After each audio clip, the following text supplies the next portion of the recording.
Toujours essayer de faire court, même si on aimerait passer plus de temps, et je remercie vraiment les représentants parce que au moins on a cette possibilité. Et je pense que c'est la première fois qu'on vous réunit tous, représentant vos partis et vos candidats, sur cette tribune autour du thème de l'agriculture biologique. Je pense que c'est un premier pas. Et vous avez bien compris que, évidemment, aujourd'hui, on n'a pas toutes les solutions. On n'a pas toutes les solutions, mais ce que vous avez senti, et ça c'est une bonne chose, c'est que le réseau des paysans bio, il est vivant, il crée de l'innovation, malgré qu'on ne l'a pas soutenu ou si peu, il est toujours là. On est passé en 30 ans de quelques centaines de paysans bio identifiés à 26 000. On sera 50 000 demain, et s'il ne reste plus que 150 000 paysans, nous serons 30%.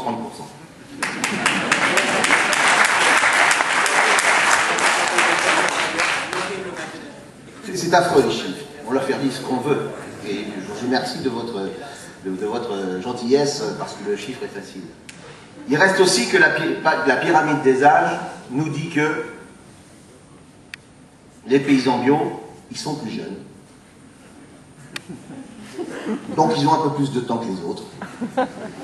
Comme ils mangent bio, ils seront, on l'espère, moins malades. Donc vous voyez ce que je veux dire.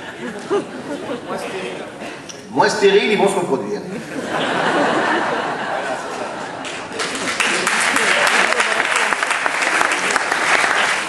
Et que les paysans bio, il faut une place aux femmes dans l'agriculture.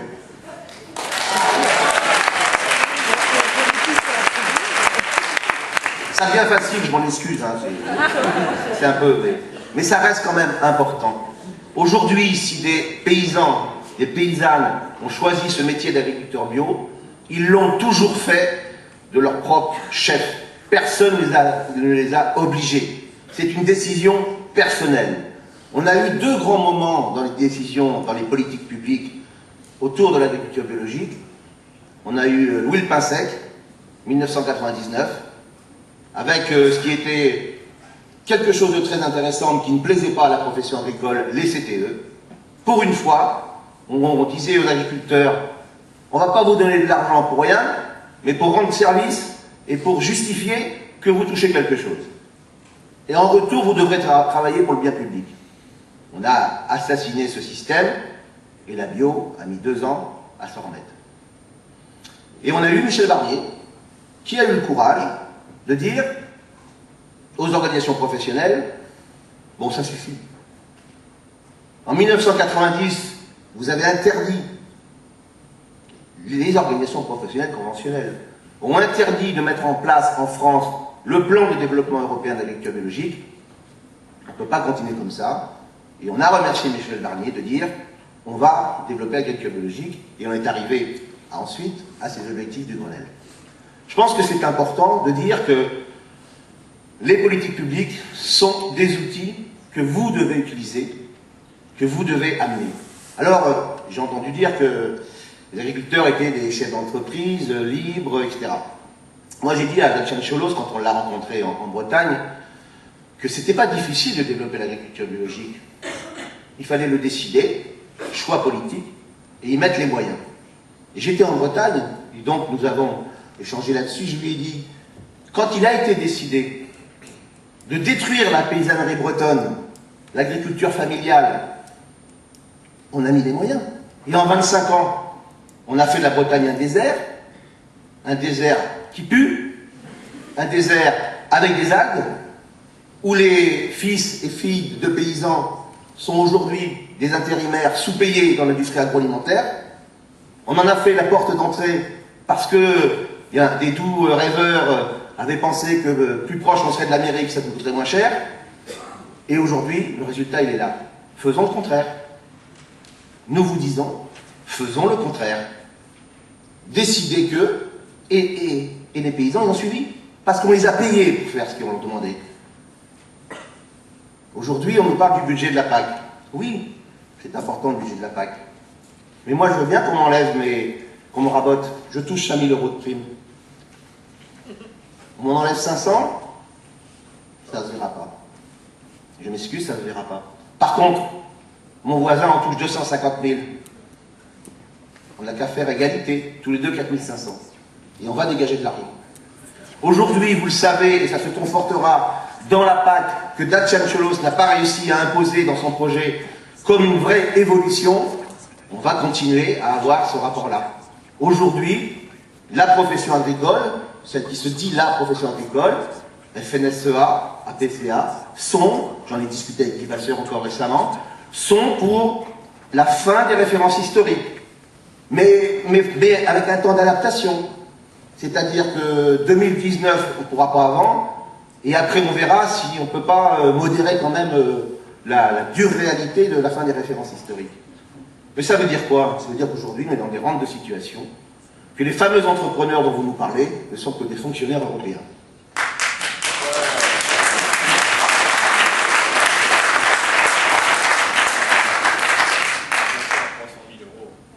Oui, un plafond à 390 000 et on ajoute 100 000 euros parce qu'on a des salariés, ça fait qu'on peut encore toucher 450 000 euros. Voilà ce qui est prévu. Donc moi je dis qu'il y a eu un gros travail de fait au niveau des députés européens, et Stéphane Le Foll y a pris sa part, avec d'autres bien sûr, et on est quand même dans l'espoir, parce que nous on pense que ceux qui décident, c'est quand même ceux qui votent, et c'est ceux qui payent. C'est-à-dire, c'est nous, c'est vous, c'est tout le monde. Et Dacian Ciolos nous a bien dit, ne lâchez pas le morceau jusqu'à la fin. Il nous reste encore 2 ans, c'est-à-dire jusqu'en janvier 2014, date de mise en place de la PAC, pour influencer dessus. Et si crise il y a, et Stéphane Le Foll a raison de le rappeler, c'est la réalité, qui dit que le pouvoir des peuples ne sera pas suffisamment fort pour lever le masque, lever le brouillard sur la distribution des fonds européens. Parce qu'aujourd'hui, c'est 10 milliards d'aides qui vont dans la poche de 17% des paysans français, mais c'est aussi 10 milliards pour la santé et 10 milliards pour la dépollution de l'eau. Donc ça fait quand même 30 milliards qui sortent de la poche du contribuable ou du consommateur. Ça, il faut que ça s'arrête, c'est clair. Donc qui dit que dans les 2 ans qui nous restent, on n'a pas moyen de lever le voile sur la réalité du monde agricole et de son fonctionnement. Monde sous perfusion, pour certains, monde qui mène au suicide pour beaucoup d'autres. 460 suicides chaque année en France dans le milieu agricole. Alors nous aujourd'hui, réseau FNAB, paysans et salariés, 300 salariés au service du développement, donc au service de l'intérêt général du monde agricole. Parce que on le disait ce matin dans un colloque de très très haute tenue en ce qui concerne les résultats de l'eau et du lien entre qualité de l'eau et agriculture biologique, aujourd'hui nous avons les moyens d'avoir une vraie politique de l'eau, de qualité et de quantité, en pratiquant l'agriculture biologique. Il faut juste le décider. Et Antoine a raison, les grandes zones, les zones de mission, j'ai envie de dire, de l'agriculture biologique, c'est le Nord-Pas-de-Calais, la Picardie, le bassin parisien, le centre et Champagne-Ardenne. Il faut convertir les grandes cultures. Il faut à tout prix aujourd'hui dire que ce n'est pas possible de continuer à avoir cette agriculture sous perfusion et les effets qu'elle a. Donc aujourd'hui, nous pensons, nous, que c'est dans ces zones-là que l'agriculture biologique doit accélérer son développement. Il y a des outils simples. L'eau est certainement une entrée importante, la qualité de l'eau. Et j'espère qu'on ne refera pas le coup du 9e programme de l'Agence de l'eau avec le 10e. C'est-à-dire en gros, bon allez, on va continuer à dépolluer, parce que de toute façon, ça choquerait certains si on les obligeait à changer et à faire des économies pour le bien public. Aujourd'hui, on paye des gens, on paye des entrepreneurs pour produire, et on va payer derrière pour dépolluer. Ça, il faut que ça s'arrête, on n'en a plus les moyens. On ne peut pas nous dire qu'il n'y a pas d'argent et le gaspiller de cette manière. Il faut que ça s'arrête. Donc, arrêtons-nous. Et la mission de service public des agriculteurs bio et du réseau des chambres d'agriculture qui travaillent aussi, et on est content qu'ils s'y mettent de plus en plus, à l'accroissement des surfaces en bio, c'est de dire que demain, les agriculteurs bio sont majoritairement des agriculteurs conventionnels d'aujourd'hui. Donc c'est ce travail-là qu'on a entamé depuis maintenant 78 et qu'on continue de faire, et le résultat il est là, et le résultat il est que beaucoup d'entre vous mangez bio, et ça on le sait parce que vous nous le dites, et on est très contents.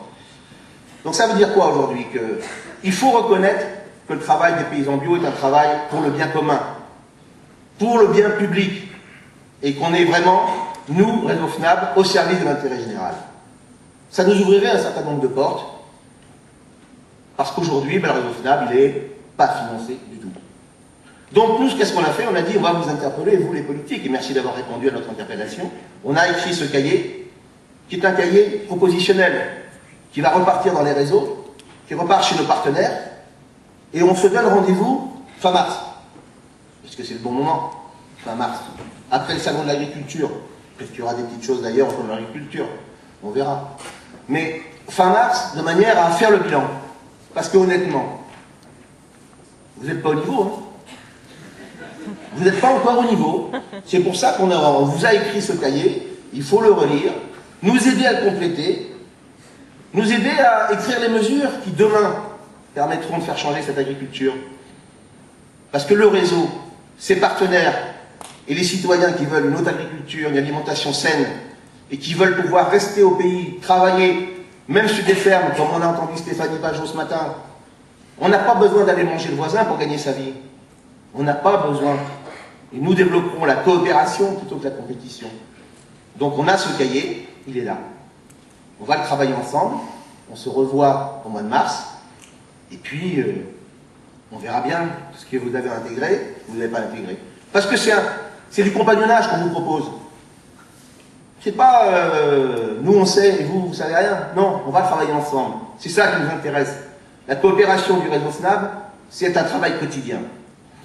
Mais il y a quand même plusieurs choses qui sont importantes. Aujourd'hui, et je ne serai pas trop long, hein, Bruno, j'ai bien compris, il y a deux mesures qui aujourd'hui posent vraiment problème.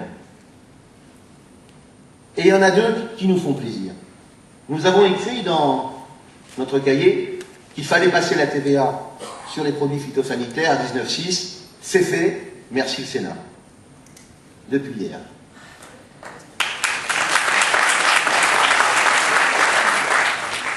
Nous avons dit, et Monsieur le Président de la République se trompe, ou s'il ne se trompe pas, il fait semblant de servir d'autres intérêts, il y a une réelle compétition entre agrocarburants et alimentation.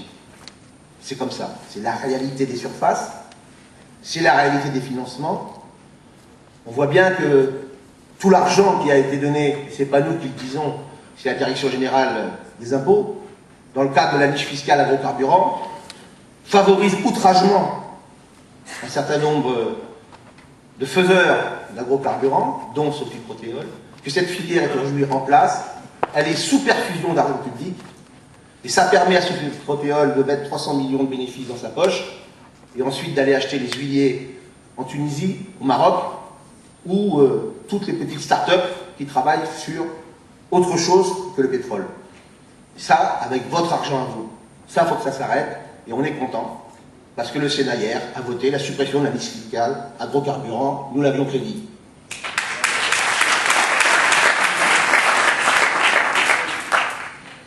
Et donc les deux mesures que je vous propose, et j'ai envie de dire, puisque c'est votre parti qui est au gouvernement, donc c'est vous qui avez la main, et vous pouvez le faire.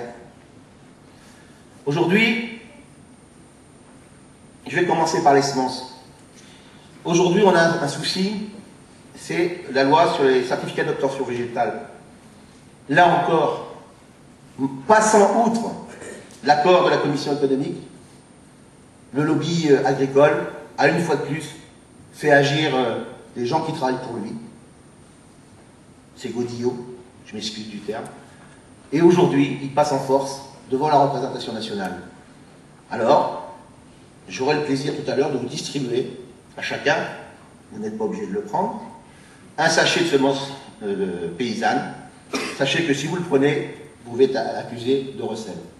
Et je vous donne rendez-vous lundi 28 à 16h30 devant l'Assemblée nationale, de manière à ce que vous soyez vraiment acteurs de ce que vous nous dites quand vous voulez développer l'agriculture biologique.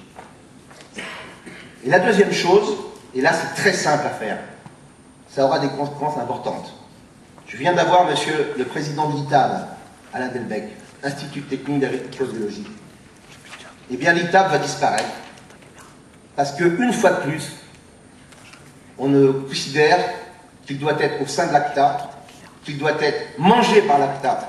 Or, dans les résultats d'expertise de différents instituts techniques, c'est l'ITAB qui fait le mieux son boulot. Aujourd'hui, nous voulons que cette mainmise de l'ACTA sur l'ITAB s'arrête. Nous voulons que les moyens soient mis, les moyens existent, on peut les trouver. Il y avait plein de sous dans le casse-d'art, on les a donnés à la recherche génomique pour faire plaisir à certains amis, on y a mis 10 millions. On a mis 150 millions dans le cadre du grand emprunt sur, chez Villemorin, chez, j'ai mangé son nom, je m'en excuse, un autre chercheur, et aujourd'hui, on n'a pas un centime dans le cadre du grand emprunt, malgré les demandes faites auprès du cabinet du ministre. L'agriculture biologique n'est pas une priorité pour le ministre de l'Agriculture, même s'il adore manger bio, il nous le confirme, et j'en suis très fier. Mais il n'a pas trouvé les moyens, le temps, il est très pris en ce moment, de dire l'agriculture biologique est une priorité nationale, on finance la recherche et son développement à travers le grand emprunt. J'en arrête. Donc, Monsieur Herz, faites en sorte que demain, c'est-à-dire dans les 24 heures, l'ITAB ne disparaisse pas, parce que ça serait un signe qui serait en contradiction à tout l'amour que vous portez à l'agriculture biologique. Et je vous donne à tous rendez-vous pour le 19 mars. Et en conclusion, parce que pour nous, ce qui est important, c'est pas de vivre dans ce corporatisme agricole, l'agricolo-agricole, c'est de dire qu'on a vraiment un lien, nous, les cutéreux, avec les cultureux. On va finir en chanson avec Marie Coutan, femme de paysan bio. Merci.